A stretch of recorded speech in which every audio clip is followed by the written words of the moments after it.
हाय विद्यार्थियों, आप सभी का हमारे YouTube channel physics by Ranjeet sir में स्वागत है और मैं हूं आपके प्यारे से शिक्षक रंजीत सर। हम आप लोगों को बाबू आज एक बहुत ही बेहतरीन पॉइंट पढ़ाएंगे। पिछले वीडियो में कुछ आंकिक प्रश्न वगैरह और संधारित्र के बारे में, संधारित्र के सिद्धांत बताए हैं, संधारित्रों का संयोजन भी बताए हैं।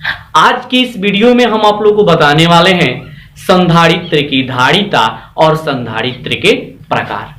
तो बाबू आप लोग विलंब ना करते हुए हेडिंग लगाइए संधारित्र की धारिता। संधारित्र की धारिता,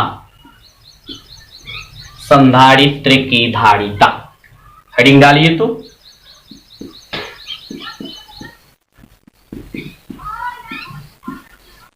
कैपेसिटेंस ऑफ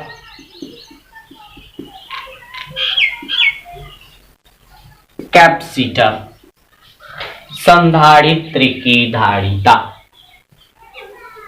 चलिए विद्यार्थियों ध्यान दीजिएगा, संधारित्र की धारिता किसे कहते हैं, ध्यान से देखिएगा।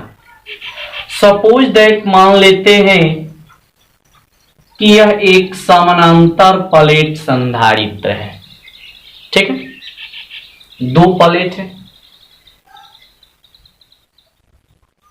जिसका एक प्लेट बिंदु ए और दूसरा प्लेट बिंदु बी से जुड़ा है। एक काम करते हैं, इस संधारित्र के पहले प्लेट को प्लस क्यू चार्ज देते हैं। जब प्लस क्यू चार्ज देंगे बाबू तो ये जो दूसरी प्लेट है, जब प्लस क्यू चार्ज देंगे तो ये चार्ज तो पूरे प्लेट पर फैल जाएगा समान मात्रा में। अब होगा क्या कि ये प्रेरण विधि द्वारा इस दूसरे प्लेट के निकटवर्ती पृष्ठ पर ऋणावेश तथा दूरस्थ पृष्ठ पर धनावेश उत्पन्न करेगा। समान परिमाण के, केवल प्राकृतिक अलग अलग। अब यदि बाबू इसको हम लोग भूमि से जोड़ दें तो जो भी धनावेश है वो भूमि के द्वारा निष्फल कर दिए जाएंगे, अर्थात भूमि में लिख कर जाएगा और केवल इसके पास बच जाएगा ऋणावेश। और वो ऋणावेश कितना मान लें, माइनस की। देखिए ये प्लस की और ये माइनस की। बाबू इसमें जो दो प्लेट है, एक प्लेट का विभव मान लेते हैं V1 और दूसरे प्लेट का विभव मान लेते हैं V2। जब विभव V1 और V2 हो गया तब विद्यार्थियों विभवांतर यानी V बराबर कितना होगा जी, तो V1 माइनस V2। अब हम लोग सिंपल जानते हैं संधारित्र की धारिता या चालक की धारिता।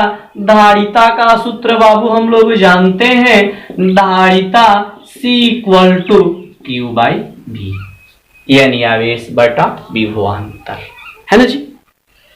अब आप देखेंगे बाबू आवेश तो वही है, प्लस Q आवेश दिए हैं, यानी आवेश के परिमाण तो वही है Q, लेकिन विभवांतर कितना हो गया, V1 माइनस V2। यानी संधारित्र की धारिता,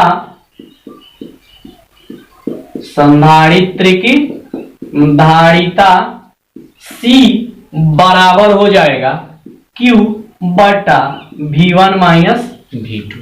अब आप इसको एकदम शांत दिमाग से देखिए, Q क्या है जी, तो दिया गया आवेश, और V1 और V2 क्या है, तो संधारित्र के दो प्लेटों के विभव हैं और दोनों के बीच का जो परिमाण निकाल रहे हैं, जैसे V1 माइनस V2, ये क्या है, तो विभवांतर है।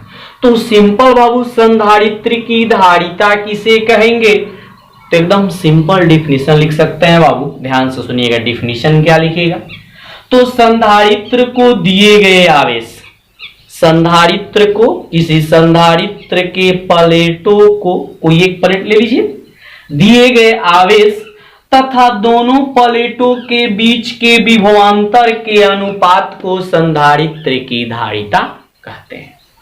यानी सुदृढ़ ढंग से इसका डिफिनीशन बाबू दे सकते हैं कि किसी संधारित्र के एक प्लेट को दिए गए आवेश तथा दोनों प्लेटों के बीच के विभवांतर के अनुपात को संधारित्र की धारिता कहते हैं।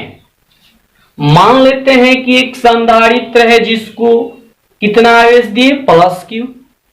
तो जब प्लस क्यू आवेश देंगे तो दूसरे प्लेट के निकटवर्ती पृष्ठ पर ऋणावेश और दूरस्थ पर धनावेश, जो धनावेश भूमि के द्वारा निष्फल हो जाएगा, यानी भूमि में लिख कर गया, केवल क्या बच गया, ऋणावेश।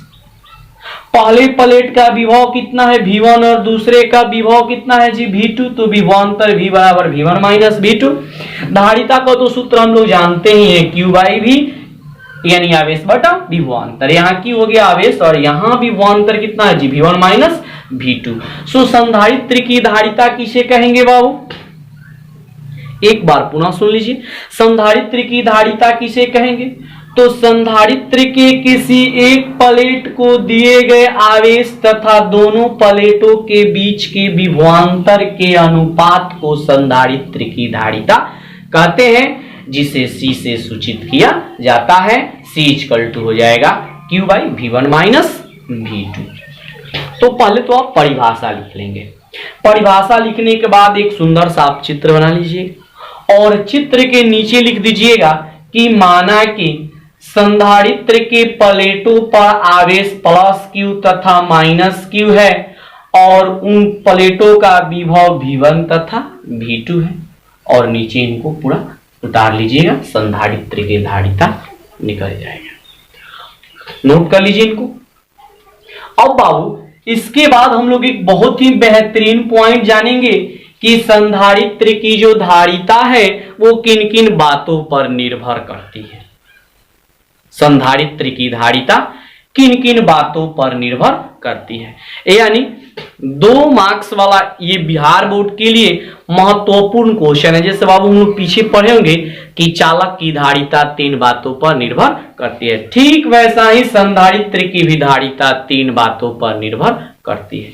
सबसे पहला कि जो आप प्लेट रखे हैं उस प्लेटों के उभयनिष्ठ क्षेत्रफल पर, दूसरा दोनों प्लेटों के बीच के दूरी पर, और तीसरा इन प्लेटों के बीच के माध्यम पर। किस माध्यम, इस प्लेटों के बीच आप कौन से माध्यम रखे हैं और उसका परावैद्युतांक कितना है। ठीक है, 3 बातों पर, एक क्षेत्रफल पर, दूसरा दूरी पर और तीसरा माध्यम पे। आइए बाबू ध्यान से देखिएगा, आप लोग वीडियो को एकदम ध्यान से देखिएगा। जैसे मान लेते हैं कि ये 2 समानांतर प्लेट हैं, दोनों को एक निश्चित यानी अल्प दूरी पर रख दिए हैं। तो बाबू जब 2 समानांतर प्लेट हैं तो इसके उभयनिष्ठ क्षेत्रफल होंगे, इधर बोलिए होगा ना जी, क्षेत्रफल होगा ना इसका। हम लोग के पास आयताकार, आयताकार कोई वस्तु नहीं कि दिखाएं, सपोज दैट मान लीजिए कि आयताकार है, ये भी आयताकार है, आयताकार भी वृत्ताकार कैसे भी हो। तो बताइएगा बाबू यदि वस्तु के जो दोनों प्लेट है वो इतना ही बड़ा, यदि प्लेट बड़ा बड़ा होता तो क्षेत्रफल क्या होता है जी, अधिक होता। प्लेट छोटा छोटा है, एकदम प्लेट इतना ही दूर को मानिए, ये प्लेट है, 2 प्लेट है, तो प्लेट देखिए तो यही ना है जी, तो इसका क्षेत्रफल इसके अपेक्षा तो कम हुआ। तो जब क्षेत्रफल कम हो जाएगा तो संधारित्र का धारिता भी कम होगा, और यदि क्षेत्रफल अधिक होगा, जैसे बड़ा बड़ा प्लेट लगा दिए, तो संधारित्र का धारिता भी अधिक होगा। यानी क्षेत्रफल पे कैसे डिपेंड किया, तो क्षेत्रफल घटा तो धारिता भी घटा, क्षेत्रफल बढ़ा तो धारिता भी बढ़ा। अर्थात कहने का अर्थ है कि संधारित्र की जो धारिता है वो क्षेत्रफल के समानुपाती होता है। नंबर 1।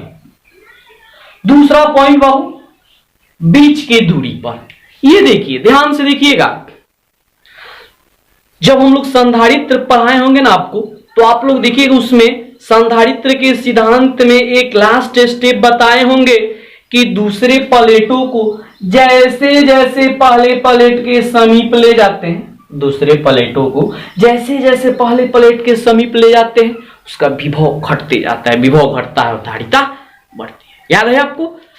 तो ध्यान से देखिएगा, यदि दोनों समानांतर प्लेट जो है पास हो, करीब हो, यानी इनके बीच का दूरी कम हो तो धारिता अधिक होगा। इन्हीं दोनों प्लेटों को एकदम दूर दूर रख दे, यानी एक हमारे पास एक आपके पास, दूर दूर, बहुत दूर दूर रख दिया जाए। जब दूर दूर रख देंगे तो दूरी जो होगा अधिक होगा, और जब दूरी अधिक होगा तो धारिता क्या होगी जी? घटेगी। यानी जाहिर सी बात है कि धारिता जो है दूरी के व्युत्क्रमानुपाती है। दूरी क्या है जी? व्युत्क्रम। दूरी घटाए धारिता बढ़ रही, और दूरी बढ़ा रहे तो धारिता घट रही ना। यानी दूसरा जो डिपेंड कर रहा है दूरी पर, तो वो संधारित्र की जो धारिता है वो बीच के दूरी के व्युत्क्रमानुपाती होती है। तीसरा बात, इनके बीच रखे माध्यम के परावैद्युतांक पर, ठीक है। यानी संधारित्र की जो धारिता है वो परावैद्युतांक, जिसको एप्सिलॉन आर मान लेते हैं, सापेक्षिक विद्युतशीलता आप लोग पढ़े होंगे पीछे। तो परावैद्युतांक क्या होता है जी? समानुपाती। यानी वैसे माध्यम आप रखें जिसका परावैद्युतांक यदि अधिक होगा तो उसकी धारिता भी अधिक होगी, और यदि परावैद्युतांक कम होगा तो धारिता भी कम होगी। ठीक है, तो ध्यान से सुनिएगा, एक बेहतरीन 2 मार्क्स वाला क्वेश्चन है बाबू, और वो क्वेश्चन नोट करेंगे कि संधारित्र की धारिता किन किन बातों पर निर्भर करती है। संधारित्र की धारिता किन किन बातों पर निर्भर करती है, और नीचे आंसर लिखिएगा कि संधारित्र की धारिता 3 बातों पर निर्भर करती है। नंबर 1, संधारित्र के प्लेटों के उभयनिष्ठ क्षेत्रफल पर। संधारित्र के प्लेटों के उभयनिष्ठ क्षेत्रफल पर। नंबर 1 लिखिए, संधारित्र के प्लेटों के उभयनिष्ठ क्षेत्रफल पर, और उसमें आप डैश देकर लिख सकते हैं कि संधारित्र की धारिता प्लेटों के उभयनिष्ठ क्षेत्रफल के समानुपाती होती। ठीक। दूसरा, प्लेटों के बीच की दूरी पर। बाबू दूसरा, प्लेटों के बीच के दूरी पर। आइए देखिए, ध्यान से सुनिएगा, संधारित्र की धारिता प्लेटों के बीच की दूरी के व्युत्क्रमानुपाती होती है। मान लेते हैं प्लेटों के बीच का डिस्टेंस कितना है? d। तो संधारित्र की धारिता प्लेटों के बीच की दूरी के, प्लेटों के बीच की दूरी के व्युत्क्रमानुपाती होती है, यानी C व्युत्क्रमानुपाती d। और तीसरा लिखिएगा, प्लेटों के बीच के माध्यम पर। प्लेटों के बीच के माध्यम पर। और बाबू ध्यान से सुनिएगा, संधारित्र की धारिता प्लेटों के बीच के माध्यम के परावैद्युतांक के समानुपाती होती है। ये 3 पॉइंट आप नोट कर लेंगे तो इस प्रकार स्पष्ट हो जाएगा संधारित्र की धारिता। और बाबू देखो, इसके बाद हम लोग एक पॉइंट पढ़ेंगे संधारित्र के प्रकार। तो पहले इन पॉइंट को नोट कीजिए, फिर हम लोग पढ़ते हैं संधारित्र के प्रकार।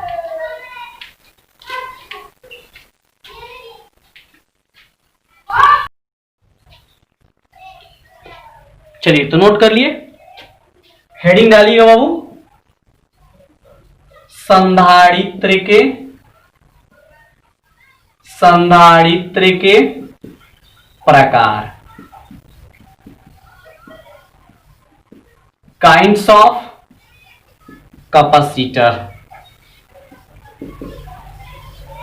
संधारित्र के प्रकार। और जानते हैं विद्यार्थियों, संधारित्र के मुख्यतः 3 प्रकार होते हैं। एक होता है समांतर प्लेट, या इसको हम लोग पट भी बोल सकते हैं। समानांतर प्लेट या पट संधारित्र। ठीक है, पैरेलल प्लेट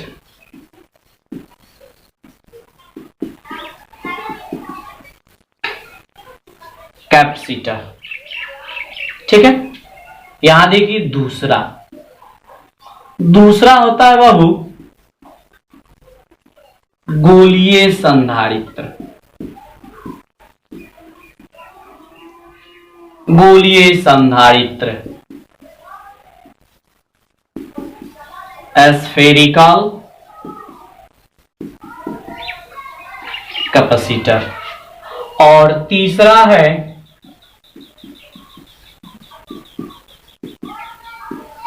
बेलनाकार संधारित्र। बेलनाकार संधारित्र।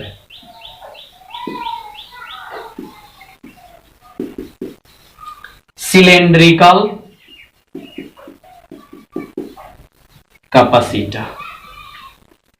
संधारित्र के कितने प्रकार हैं? तीनों को नोट कीजिए, जल्दी जल्दी नोट कीजिए, बारी में से पढ़ा जाएगा। तीनों का प्रकार नोट कीजिए बाबू जल्दी।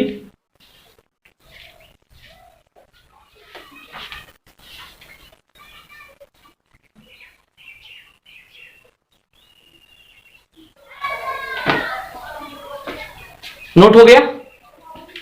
नोट हो गया जी। अब चलिए इसमें बारी बारी से तीनों को हम लोग पढ़ेंगे। नंबर 1, पहला हेडिंग डालिए समांतर प्लेट संधारित्र। समांतर प्लेट संधारित्र हेडिंग लगाइए जल्दी से, मिटा दें इनको। देखिए समांतर प्लेट संधारित्र किसे कहते हैं? तो किसी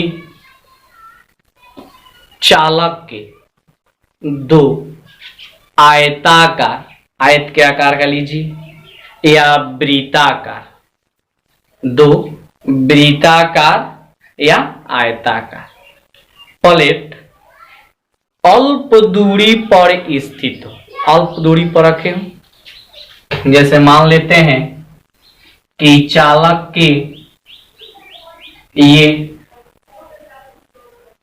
दो प्लेट है और ये दोनों जो है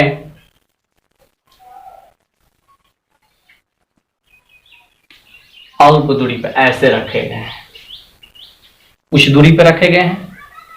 3D दिखा रहे हैं आपको। तो ये जो संधारित्र होगा वो समानांतर प्लेट संधारित्र कहलाता है। यानी किसी धातु के आयताकार या वृत्ताकार दो प्लेट एक दूसरे से अल्प दूरी पर स्थित हो तो उस संधारित्र को समानांतर प्लेट संधारित्र कहते हैं। या इसको ऐसे बोल सकते हैं कि वैसा संधारित्र जिसमें चालक के दो आयताकार या वृत्ताकार प्लेट एक दूसरे से अल्प दूरी पर स्थित हो उसे समानांतर प्लेट संधारित्र कहते हैं। हम लोग 3D चित्र नहीं बना के दिखाएंगे, 2D ही बना के दिखाएंगे। 1 डायमेंशनल, एक बिमीय वाला बना लेते हैं, देख लीजिए। 2D भी नहीं 1D बनाते हैं, केवल उसका फ्रंट दिखाया जाए। समानांतर प्लेट संधारित्र के ऐसे ऐसे दो प्लेट हैं, दोनों एक दूसरे के समानांतर हैं, आयताकार हो या फिर ये वृत्ताकार हो, आयताकार हो या फिर ये वृत्ताकार हो। दो प्लेट रखे हैं, दोनों का नाम रखते हैं बाबू एक्स और वाई। ये पहला प्लेट बिंदु ए से और इधर दूसरा प्लेट बिंदु बी से जुड़ा है। ध्यान से समझिएगा इस बात को। ये जो दो प्लेट रखे हैं वो एप्सिलॉन आर परावैद्युतांक वाले माध्यम में रखे हैं और दोनों को एक दूसरे से डी दूरी पर रखे हैं। कितने दूरी पर रखे हैं वो? डी दूरी पे। इसमें जो पहले प्लेट है, इस पहले प्लेट को बाबू क्यू आवेश देते हैं। कितना आवेश देते हैं? क्यू। तो निकटवर्ती जब क्यू आवेश देंगे तो पहला बात कि ये क्यू आवेश जो होगा संपूर्ण प्लेट पर समान रूप से फैल जाएगा, जिसके कारण दूसरे प्लेट के निकटवर्ती पृष्ठ पर ऋणावेश उत्पन्न होगा और दूरस्थ पृष्ठ पर धनावेश, इधर दूसरे वाले पर धनावेश। इसको हम लोग यदि भूमि से जोड़ दें, लिख कर दें, तो जितने भी धनावेश है वो कहां चला जाएगा जी, भूमि से, भूमि में लीक कर जाएगा, अर्थात भूमि के पास जो इलेक्ट्रॉन है उससे वो निष्फल हो जाएंगे। केवल क्या बचेगा, ऋणावेश। ये प्लस क्यू, ये कितना हो जाएगा, माइनस क्यू। और बाबू आप लोग पढ़े होंगे विद्युतीय बल रेखा, याद है, विद्युतीय बल रेखा में बाबू पढ़े होंगे विद्युतीय बल रेखाएं धनावेश से शुरू होकर ऋणावेश पर समाप्त हो जाती है। अर्थात इन दोनों प्लेटों के बीच समरूप विद्युतीय क्षेत्र उत्पन्न होगा जो धनावेश से प्रारंभ होगा। जितने भी विद्युतीय बल रेखाएं होंगे टोटल धनावेश से प्रारंभ होंगे और ये जाकर के ऋणावेश पर बाबू समाप्त हो जाएंगे। विद्युतीय क्षेत्र उत्पन्न ऐसा, ये प्लेट है, देखिएगा ये प्लेट है, तो इनके बीच विद्युतीय क्षेत्र उत्पन्न हुआ। अच्छा, प्लेट जो रखे हैं हम लोग तो चित्र में केवल प्लेट का ये किनारा वाला ही भाग दिखा रहे हैं, इधर है वाला ये नहीं दिखा रहे हैं जी, केवल किनारा वाला। लेकिन प्लेट में तो क्षेत्रफल है, तो जो होंगे इस पर से भी इस पर होंगे, होंगे ना जी, और नीचे से भी होंगे, होंगे ना। यानी ये विद्युतीय बल रेखाएं जो होंगे धनावेश से ऋणावेश की ओर ऊपर की ओर भी हो सकते हैं, और ये विद्युतीय बल रेखाएं धनावेश से ऋणावेश की ओर नीचे की ओर भी हो सकते हैं। इसमें दिख रहा है नीचे ऊपर, लेकिन ये क्षेत्रफल पे है, इस पे ऊपर दोनों पे है और यहां नीचे दोनों पे है। और बाबू जब ध्यान से सुनिएगा, अब जब ये ध्यान से देखिएगा इसको, अब जब ये विद्युतीय क्षेत्र उत्पन्न हुआ तो ये समरूप विद्युतीय क्षेत्र दो ही प्लेट के बीच न है, तो हम लोग निकाल लेंगे कि दोनों प्लेटों के बीच प्रत्येक बिंदु पर या किसी एक बिंदु पर विद्युत क्षेत्र की तीव्रता। ध्यान से देखिएगा इधर, ध्यान से ध्यान दीजिएगा, ध्यान दीजिए विद्यार्थियों, देखिएगा दोनों प्लेटों के बीच, दो प्लेट है, दोनों प्लेटों के बीच प्रत्येक बिंदु पर, दोनों प्लेटों के बीच प्रत्येक बिंदु पर विद्युत क्षेत्र की तीव्रता। और विद्यार्थियों विद्युत क्षेत्र की तीव्रता को ई वेक्टर यानी ई से सूचित किया जाता है। और बाबू पीछे हम लोग विद्युत क्षेत्र की तीव्रता का एक सूत्र पढ़े होंगे, आवेश घनत्व बटा एप्सिलॉन नॉट, याद है। चूंकि आवेश घनत्व यहां पृष्ठीय होगा, क्योंकि जो हम लोग आयताकार या वृत्ताकार प्लेट लिए हैं उसमें क्षेत्रफल है, और क्षेत्रफल से रिलेटिव जो आवेश घनत्व होते हैं जिसको पृष्ठीय आवेश घनत्व कहते हैं उसे सिग्मा से सूचित किया जाता है। यानी विद्युत क्षेत्र की तीव्रता बराबर हो जाएगा Q बटा एप्सिलॉन नॉट। लेकिन इसको रखे हैं एप्सिलॉन आर परावैद्युतांक वाले माध्यम में, सो इसमें एप्सिलॉन आर से हम लोग क्या करेंगे जी, गुणा कर देंगे। अब विद्यार्थियों सिग्मा के सूत्र हम लोग पढ़े हैं, सिग्मा इक्वल टू होता है Q बाई ए। तो क्या इस सिग्मा के स्थान पर Q बाई ए लिख दे? जब Q बाई ए लिखेंगे बाबू तो E बराबर होगा Q by A into epsilon not और इंटू में एप्सिलॉन आर। ये विद्युत क्षेत्र के तीव्रता का एक सूत्र हो गया।